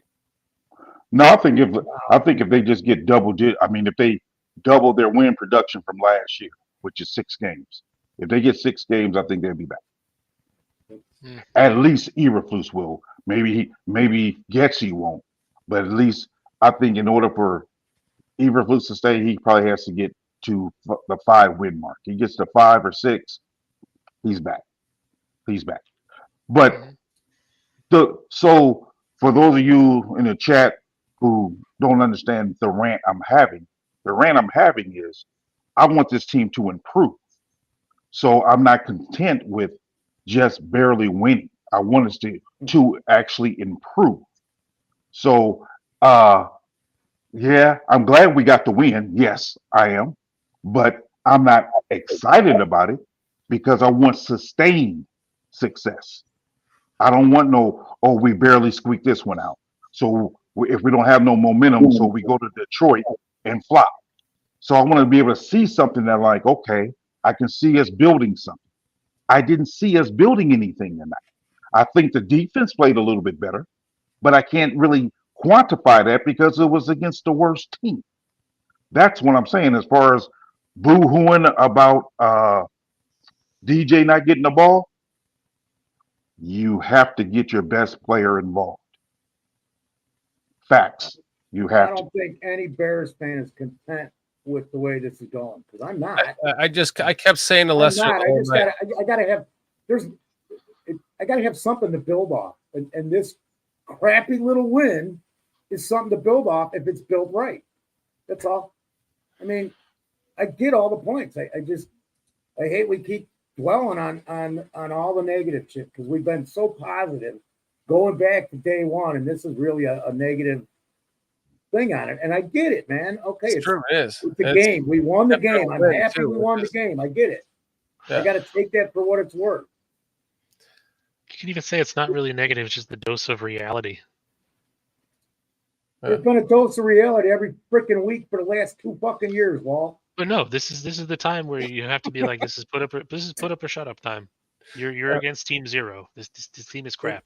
You're expected to win. Shut up since the beginning of this season, in my mind. Yeah, but no. There's games you're going to win. There's games you're going to lose. The last 6-7 weeks here, this is when the heads start rolling because everything better be paid well attention to when everybody, because won't Nate be back, and we'll have we're going to get some people back here as Fields is coming back too. Yeah, correct. But my point being is like we went into the game knowing we should win this game, that we're going to win this game because it's Carolina. And we did. But at it's the same a must time, win, and we must win it. Yeah, but at the same time, you have to look at how you won the game. You squeaked by. Like, I mean, if it's like a good team, like say it's like Kansas City against the Eagles, and Kansas City wins by a field goal. They're both good teams. You should expect that. When it's the worst team in the league, you should expect to smash their face and kick their teeth down their throat, and then rip their intestines out while you're at it. And Agreed. we didn't do that. I agree. Again, we didn't do that. Bite their kneecaps off. Might as well while we're at that. Let's say it 5 more times, guys. I want to hear 5 more times from you, Peach, and 5 more times from you. Instead of let's try and pick some positives again, man. Hey, the defense is getting better, guys. It was against a shitty team, but we had started with the line. Now I wanted to get into the linebackers. I was trying to go, what's everybody's opinion? We jumped to Gordon a little bit. Sorry, 13 points. But yeah. Can I address what Zach Sullivan said? Which one? Zach Sullivan says Fields should beat Goff at least once. Love that. The problem I have with this statement, it's not Fields, it's the Bears. He don't play defense. I mean, I'm not just directing it towards you, Zach, but whenever I hear, a quarterback's record against whatever other quarterback, it's like he's not playing against that quarterback. So Fields can throw 7 touchdowns. Beijing can throw 7 touchdowns. If the Bears still lose, how is that Fields or Beijing's fault? So I don't subscribe to that notion of a quarterback got to beat another quarterback. The Bears have to beat that team. That's what it comes down to. One man can give you an edge, but to say one man alone won a game, even in any situation, because if it's a pass, there's got to be 2 guys involved minimum. If it's a run, there's probably 5 or 6 involved. So you got to count the center on every play. Bad snaps again tonight. You see them? Mm-hmm. There was a couple, yeah, definitely. I'm just saying it's a weekly thing, no matter what. Looks good. Up there's one up there. Up there's one down there. Up there's one over there. Tonight, I think we need a center and a left guard for sure. Mm-hmm. Well, no, I correct that. I stand corrected on that because when Davis gets back, it'll be different. Okay, but we need a center. We do need a Victor Herrera saying, "I'm a Bears fan, win or lose, but I'm going to keep it real when I talk about how they play and what I think they should do to get better." I think that's kind of what's going on here tonight with all 4 of us, Victor. So thanks for joining us. One of the things I wanted to mention was I kept saying it to Lester on the PSF app tonight was, why do they keep running to the left side? They're like, look, they're running to the left side again, Lester. Oh, they're running to the left side again. They're running to the left side again. It's like, look, we're getting too cute for ourselves. Let's run to the left side again. It's like 5 plays in a row to the left side. When you got many yards? Not as many as to the right. Just mix it up. Keep it mixed up. Unless they're killing you on every angle, then you got to change. You got to make that adjustment. If you can't stop something, just keep pounding it down their fucking throat. If they can't stop you running to the right, then just keep running it to the right behind Jenkins and Wright. I think you have to also self-scout them. I think because, you guys know personally my situation with my high school football team with my grandsons. We were beating teams 98-0, 76-0. And during those times, I'm telling them, hey, this is what you need to improve on. Because when you meet a good team, if you don't self-scout yourself to improve your deficiencies, a good team will exploit them. And that's what I'm seeing with the Bears. They have to be able to self-scout to say, hey, we're kind of deficient in this. Let's get better at it. And that's the point I'm getting at. It's like we shouldn't be content with squeaking by. If we want to achieve that, like Poe said, take the North and never give it back. Agreed. Okay. I agree with that. Let's take it, but how are we going to take it if we don't correct these deficiencies that we have? Agreed, man. It's 100%. I just want to make sure I get back to your Zach Sullivan, because Zach Sullivan said after we had just discussed this, the point I was making is on paper, you can always point to who you should win against, and that's as a team, I'm assuming. As a team. So I'm rebutting your comments on how this win doesn't matter. Because it's a win as a team. Right. Yeah. Just making sure the conversation's clear. Yeah. No, it's all covered. That's why we're here, man. It's these guys here, man. Look at what is Mo Bierman? Omir Bierman brought it up too. I saw it too and didn't comment it because I want to go back and look at the rest of his game because we never got through the linebackers and the safeties and the cornerbacks our bright spot was the defense. Agreed? Because it wasn't special teams and offense was offense got us some points. Although I think the Panthers made good second halftime adjustments because we were starting to get some movement there on that ball, but we ran out of time. We had to take the field goal going right into the half. Look at the game again. Mm-hmm. So, and it said Brisker did get roasted on play. I remember watching it going, oh, man, I got to keep an eye on him too. Because I was really watching more Gordon at that time. Yeah. So. Cliff saying, Getsy is smarter than all of us. He's probably tricking Carolina by running left. With Brisker, man, he's got to stop getting all these flashy taunts. Get your ass back in the game. Yes. Man. That's the other thing. PJ, this is what I wanted to bring up to you, dude. Because we've seen all this shit for decades. So I'm just so sick of that bites my every play. Oh, that bites me, man. And all this shit, man. Go back and look at Peyton and all the fucking guys. I can't stand it. Game last night. the Raiders game I was watching, these guys set the ball down or they give it to the offensive line and they walk off like pros. They don't have all this crap bullshit going on in the end zone. Sorry, I just hate that shit. All of it. Mm-hmm. You know, I Shut up, Mo Beerman. I hate the Patriots. I hate the Patriots because of their success. Me too. So if anybody had the right to brag, Tom Brady did, and I hated it.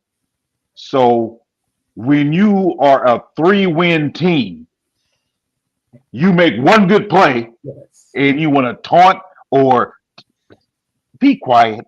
Please be quiet and just play the game. Just be quiet. Act like you've been there before. Gee, whiz. I can't stand it. Oh my goodness. Thank you. KEU saying, can we get Brisker off his social media? Yeah, he is on Twitter a lot.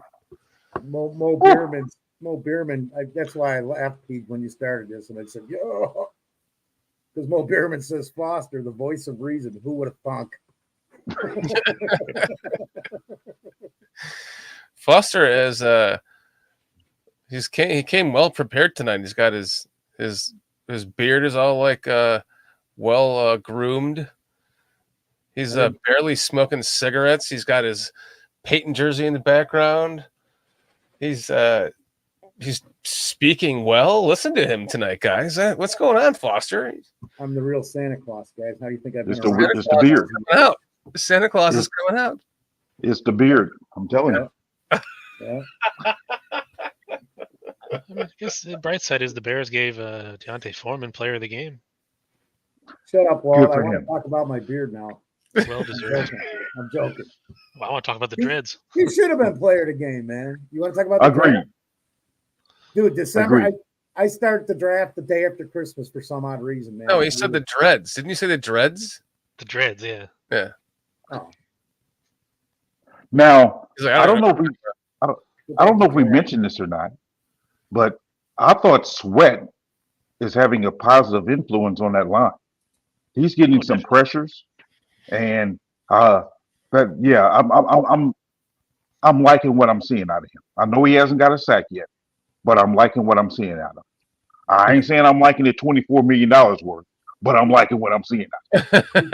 He created. If you go back and watch, he created 2 sacks on there, and Ngakwe's and Green's. Yeah. And Dockway still, although he got a sack. I didn't notice this until the replay. After Green, they moved Sweat over to Ngakwe's swat when Green was on his, and he came around from that side and put him. Go back and watch it. Even like I said Pickens. before, man, he's my guy, and he has helped everybody on that line. And I know he's a great leader in the clubhouse. He's going to be nothing but positive on that offensive line, dude. Pickens and Dexter, I thought, had some good one pressure. more guy in another year of development with Pickens and Dexter. Agreed. Agreed. I think we might have something there. I wish we had Travis Bell still on the practice squad somehow, dude. Yeah. Really do. KU was saying that Javon Dexter created Ngakwe's sack. He should have got the sack, honestly. He whiffed, and then Ngakwe cleaned it up. Look at it again, because you're right. I think Ngakwe was on that one. I mean, Gervon was coming up that one. Go back and look again because Sweat still comes around from the other side. No, it's the other one. It's Greens. Yeah, I think Dockway had to come back underneath to get the sack. That's what he did. And me personally, I'm kind of disappointed in Dockway. I'm gonna be honest. I'm kind of disappointed. I thought he would be more than what he is because seemed like he just got lucky on the sack he got. He got lucky. I'm watching it right now, PJ, and what happened is you have Dexter coming in through the line, and he gets around his man, but the guy still pushes him out of the way when he goes for the tackle. Then Bryce tries to break out of the pocket and move, and then Ngakwe turns around and picks up the sack. See, that's what I'm saying. I ain't trying to be Debbie Downer once again, but in Dockway, I'm sorry, he hasn't done it for me. Yeah, I mean, if we get like a Chase Young-esque like dog character on the opposite side from Sweat's going to get more production. Because right now the team's like, I'm going to focus solely on Sweat, and it's going to open up the other sections of the line. So we saw that with Dexter. We saw that with Green. We saw that, I mean, more so with Ngakoue, but that's tied into Dexter. So it's the same thing. So he's not going to get the sacks right away. Right. No, but if we go out and we get him like a young guy that can just, smash, so to speak, or even if we Yeah. pick somebody up in free agency, if we go after Chase Young, if it's available, I think we'll see a definite increase next year in his sack production. I think we will. Either way, I'd like to get somebody else, but if we don't, I just hopefully between Dexter and Pickens, if Dexter if he becomes what I think he's going to become earlier, might be playing out of position, but the talent, the skill, and the body and everything are there for it. He could. I agree. But we need to pick up more edge rushers anyways, because Ngakoue and Green are off the books to begin with. So yeah, they have to be replaced bare minimum. When we was unless Ngakoue starts picking it up here with Sweat around. I mean, if something changes drastically in the next 7-8 games here, dude, drastically. That's why I said drastically. That's why I said it. He's gonna have to take a pretty big pay cut if he continues the way he's going now, and he won't do that. Because everybody doesn't expect like 10, 12 sacks out of Sweat because that's not his game. Right, but I noticed 7. When I was looking at the tape of Sweat, when we first signed him, so I was looking at what he was doing in Washington. Yeah. Oh my gosh. Yeah. Him and Young coming off the edges. Oh my goodness, man. If we can get Young and he can be that productive here in this offense, in this defense, I could see them both being double-digit sack guys for us, Sweat and Young. Because one thing, sorry. No, I'm sorry. Go ahead. No, one thing I was thinking about when you watch some of the Washington tape, you notice that Sweat generally lines up in the stance, and then most of the time Chase Young is lined up, half standing almost. Right. So he's not in his full stance. I mean, why don't we try that with Sweat? Let him stay in more of a stand-up position and use his speed and his power better. I forgot what they said because it was during Lovey's time, and they were saying something about being in a 3-point stance as opposed to a 2-point stance for an edge rusher. I forgot what the answer was because they actually addressed that then because that was brought up way back then, and I can't remember what was said though.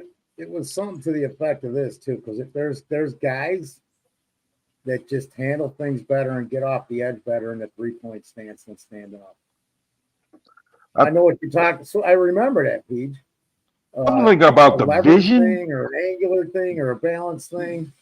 Yeah, the vision of the ball or something. I forgive me. I forget what they said, but I remember them addressing it before, Walt.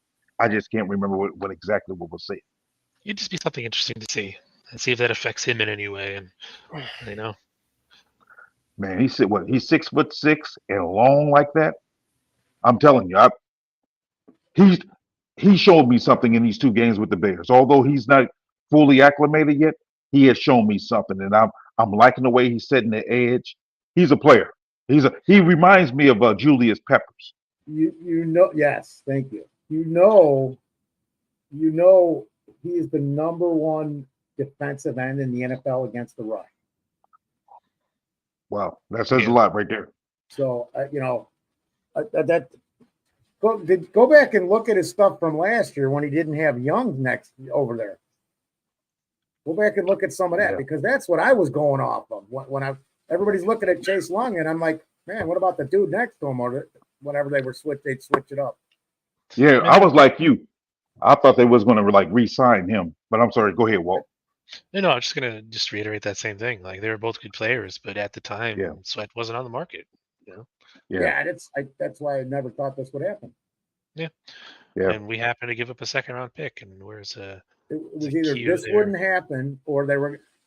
Because if you remember, I said, well, they're going to keep Chase Young. They're going to sign him. He's got 2 more years left on his contract. And Sweat only had 1, which was this season. Yep. That's how I thought we would get him. But then with the injury stuff coming up, I'm like, well, they'll just keep Sweat and trade Chase Young.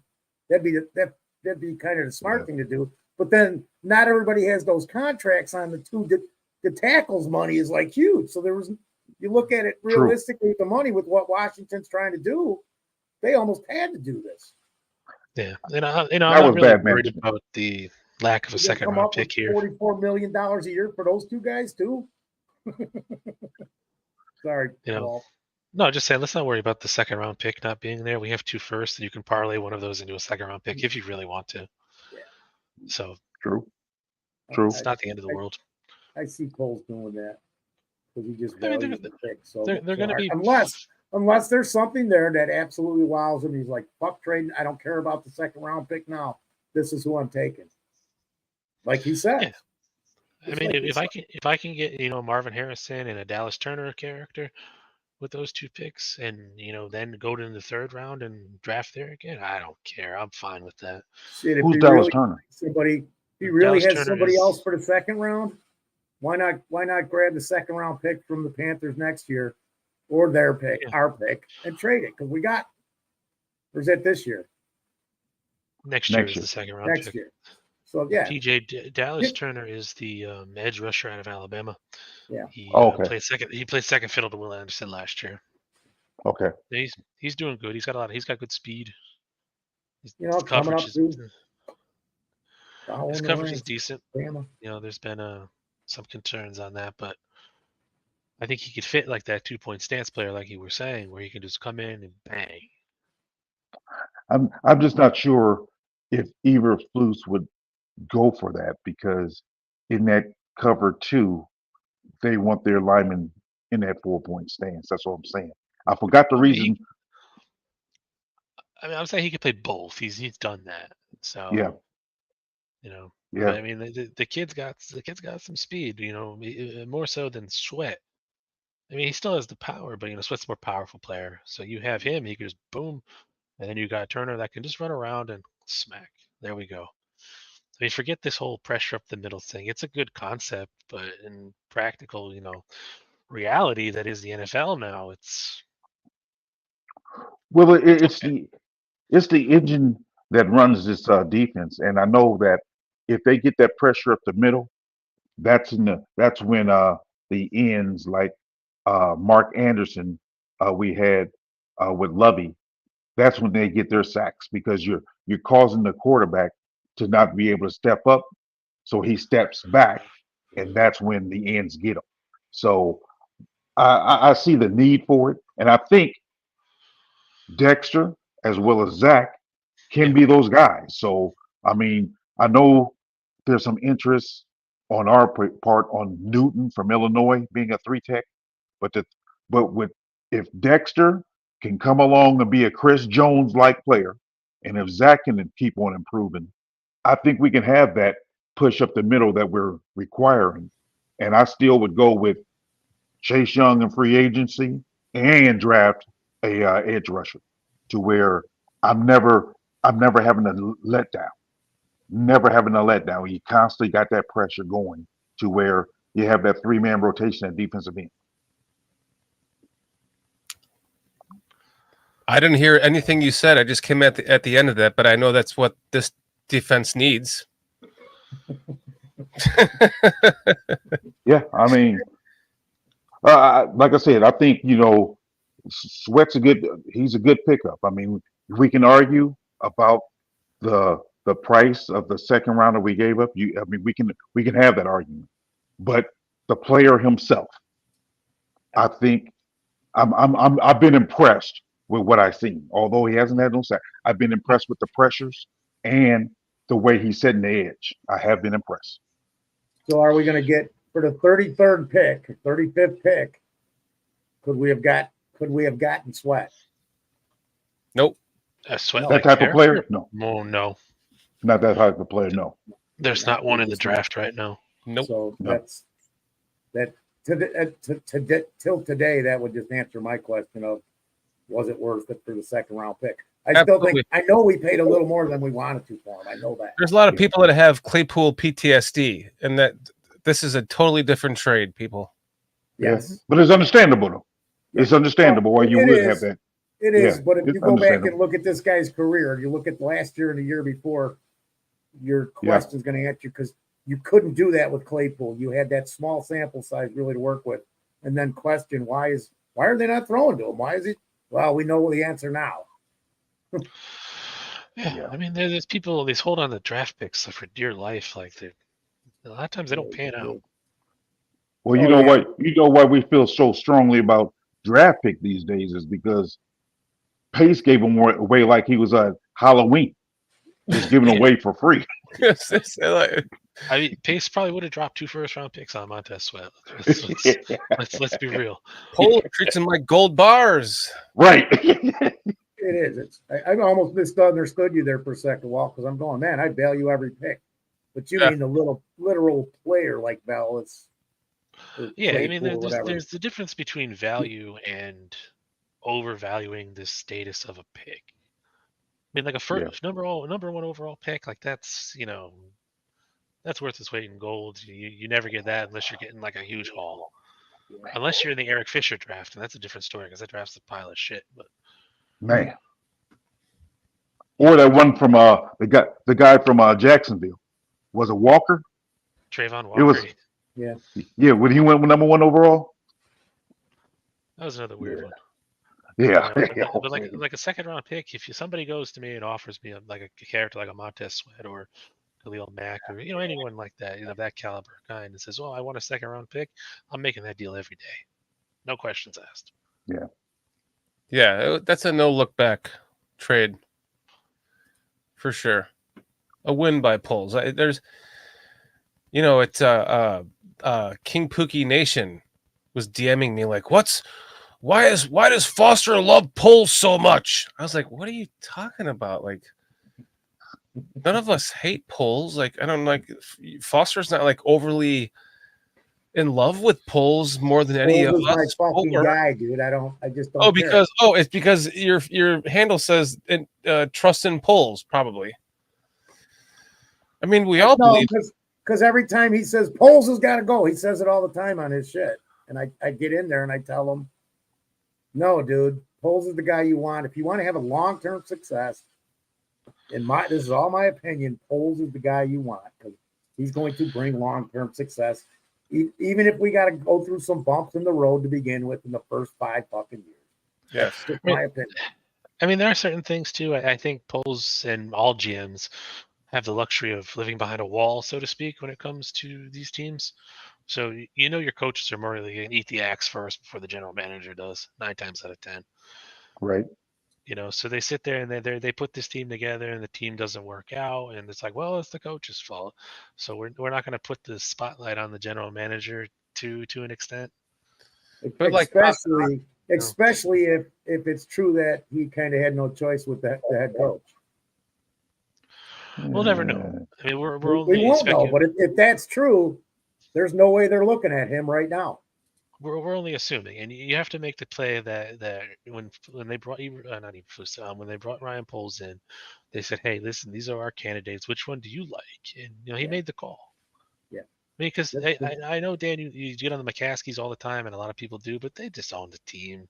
Let's be honest; they're not there. We're giving them too much credit than what they do. I'm not disagreeing with that. I agree with you. I'm talking who made the decision, and it was the advisor. What's his name from Indianapolis?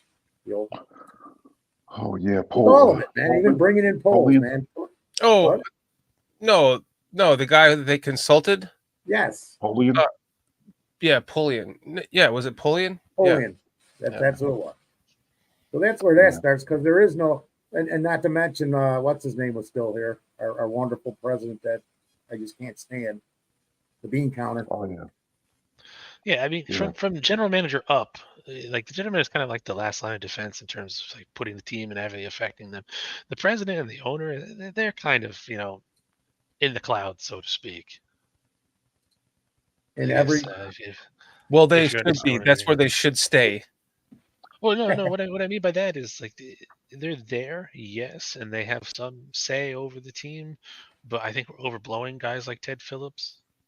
Well, so you're talking about the McCaskies, right? Both the McCaskies and the office of the president of the team. The minority owners who have some kind of say. I don't I believe think, that these owners. I think we're overblowing with the fact the power these owners have, in a sense. yeah, I think I'm going to the it, president, dude. I'm talking from the president down. I won't go to the owners because it's the McCaskies, especially. We know they don't know the game. Right. it's That's what I mean. it's Like, But this is not a normal organization either. Go It's to not even another knowing the game. organization. The owners have the effect. They're going to hire and fire a president, and they're still going to overrule the president. Look at the Panthers. What just happened with the draft? Supposedly, probably, maybe. yeah. I mean, it's been widely reported that Ted Phillips was just a money guy. He didn't. I mean, they probably asked him opinion. I mean, he just speaks from a money point of view. So he And was that's not fine. no football guy. So That was a the payback decision. favor that he That's got what. that job. He That's why they always went outside to get guys to do the hiring because they knew more about football culture. And Poe said it himself when asked, "Do you wish you would have got your own guy?" He's like, "I did get my guy. It's him." That's what he said. So I got to take him at his word for that. So I can't, I can't say that. Oh, I think he was railroaded and like Pace was. I think Pacer was railroaded to get Fox, but Poles, I can't say that. I can't say that. guys, you want to take a quick second to do a quick progression of Foster's beard? So here's this is I don't know. How long ago was that? Just a couple weeks ago, right? Probably 2 weeks, Foster? Yeah, I think so. I think I had the sweater on then. I think that's when Chris Watts was here. I think that was actually that was the Chris Watts show. Yes. Yeah. No, because we were all three of us were on it together in the front room. There was nothing behind me. No, it was the one where I was at my mom's. It was after the incident. As Chris Watts calls it. All you had to do is say it was after that weekend, dude. Yeah. So that's your beard. This is the week before the Bears game.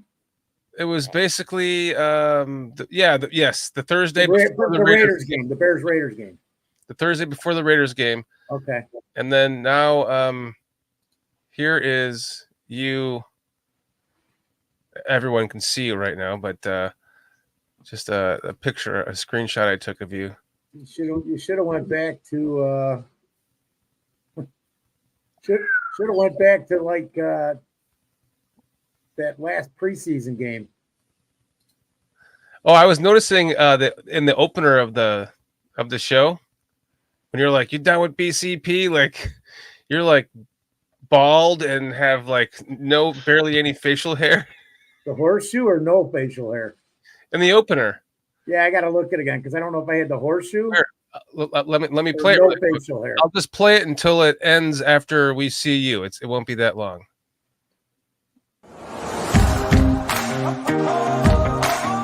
Bears country. Where is it?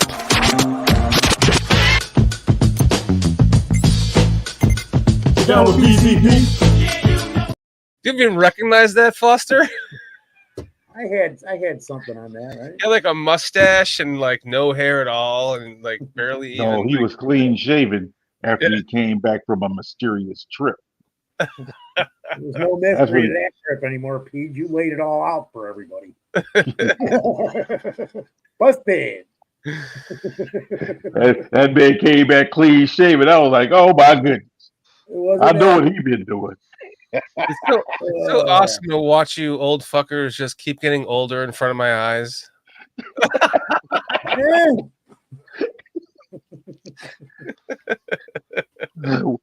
get off my lawn. And he's sitting in a chair saying that. Man. Inside. Here you go. A rocking chair at that. There you go. Get off my lawn. They moved into a condo last year. You don't have a lawn. You can tell Peaches in the get off my lawn stage. He's been very argumentative the last few shows. Not argumentative, he's just been like fired up, like we've never seen him before. Like, there's no excuse for this and that, and I told you guys when I first met you. poo You poo let on a sleep. this and caca. You let a sleeping dog lay. You guys choose not to let me lay. So if you and that's my boss. My boss told me when you mess with the bull, you get the horns. Yep, It's true. That's fucking old, man. That came. Poo poo on this and That caca came out on in the 1500s, Peach. that. Huh? I said What was that, that boss? saying's from the 1500s. I'm fucking wrong. No, you're not. You was there. You're looking more and more like it every day, Foster.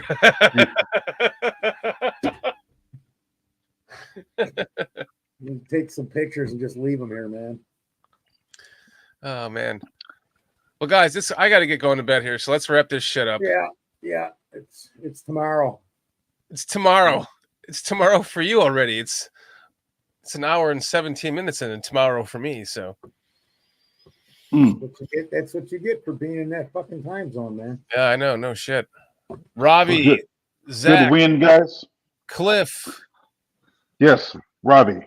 KEU joining us. Victor Herrera, Mo Beerman. Mr. Mayhem. Take it away. Whoever No, else. I'm just going with you, bro. That's all. Jay Sanders. Yes, sir. Jay Sanders. Great to see you guys. Iceberg Slim. Thank you, my friend. Iceberg Slim. Yeah. It's been a while. Iceberg Slim 38. Yeah. Victor Herrera, been a while too. Great to see you again. You, Eduardo. Clark Wright. Yep, Clark Wright. Was Mark Kazak in here? The first show he was. I don't know if he made the second one. Yeah. No, I don't remember seeing him. I did not see Doug Van Dorn either. Yeah, no DVD. He's normally a Thursday night guy too. What's up, DVD? No, he's been I going hope you're okay, buddy. Health issues. Just kidding, my friend. I haven't seen Retro either. Yeah, Retro. Yeah, we can say that about Retro. What's up, Retro? Where you been, bro? Yeah, I haven't seen him anywhere either. Jason UK Beers was here before the Jason show. UK. Yeah, he's been hanging around. He's awesome. Yeah, absolutely. And then I did think I mentioned Eduardo. Rodriguez. Isaac Rodriguez M. CJ Williams. CJ. He's going to be back on the show too. Yes. Linda Foster. Yep. She popped in and had some smart ass comment for me. Did we say mayhem already? Yeah. We did say Mr. Mayhem's always here. So we appreciate you guys. We really do. Thanks for listening to our debate. Thanks for partaking in our debate. And again, please, I don't mean to ever offend anyone. Please don't take my comments personally. Wait. You offended me like 6 times. Well, I apologize. All right. I'm man enough to apologize. I'll be acceptable. Cut it out. Dan. Dylan Prescott just hopped in. Dylan, bear down. We're just ending the show, brother. Go back and check it out. Yeah, you might want to watch it. You want to see this, Dylan, dude? You might. As a matter of fact, I think you do, dude. Yeah, go back and watch it tomorrow while you're working or whatever, driving to work. Turn down the volume because I get loud. Oh yeah. I got them all fired up. I'm doing a good job of that lately. And I just cut everybody off as normal because that's the where I'm at right now. Cliff's saying that Aldo has a show going on right now, so anyone who's up for it, go check that out. And so Aldo's out the hospital, okay? I hope so. Yeah. Good. Because he had surgery yesterday, right? Yeah. Okay. Cool. Yeah. I'm glad to hear that. I'm glad to hear you doing all right, Aldo. Absolutely, Aldo. Well, guys, get the fuck back over here for a visit on a Thursday too. Yeah, let's get him over here. We were supposed to do that during the season. Yeah. Mind it, it's on film with him. We did it. We talked about it. Good Son stuff. of a gun, man. Cool. Let's end this shit out of 1, 2, 3 Bears. Ready? No. How about a 1, 2, 3 win? Victory. 1, 2, 3 There victory. you go. We got a victory. Okay. I can't go 1, 2, 3. Wall's fucking taking off, man. He's gonna do an Irish fuck off. No victory for me, dude. It was a shallow victory. Yeah. Victory. Victory. Victory. Gonna do an Irish fuck off. Victory. I got that from you, dude. 1, 2, 3. Victory.